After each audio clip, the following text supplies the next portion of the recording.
તમારે કંઈ પણ શ્રેષ્ઠને પામવું હોય તો પહેલા રૂટીનમાંથી બહાર નીકળવું પડે. એ જ રૂટીનમાં ચક્રાવામાં જો ફર્યા કરશો તો શ્રેષ્ઠને કદી નહીં પામી શકો.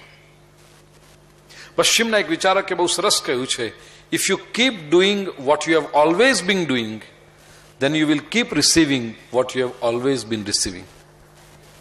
તમે જે કરો છો એનું એ જ ફરી ફરી ફરી ફરીને કરતા રહેશો તો તમે જે મેળવો છો એ જ ફરી ફરી ફરીને મેળવતા રહેશો.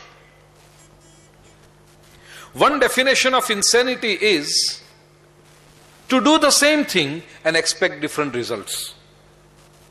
ये तो पागलपन है. જે કરીએ છીએ એ જ કરતા રહીએ અને કંઈક જુદા પરિણામની અપેક્ષા રાખીએ, આ તો ગાંડપણ કહેવાય. જે ભૂલ આપણે હંમેશા કરતા રહ્યા છીએ એની એ જ ભૂલો વારંવાર વારંવાર વારંવાર કરતા રહીએ તો જે પરિણામો આવે છે એ પણ વારંવાર આવ્યા કરશે. તમારે જો જીવનનો માર્ગ બદલવો હોય, જીવનની ગતિ બદલવી હોય, જીવનની દિશા બદલવી હોય તો થોડુંક તમે જે ભૂતકાળમાં કરતા રહ્યા છો એને બદલી નાખો.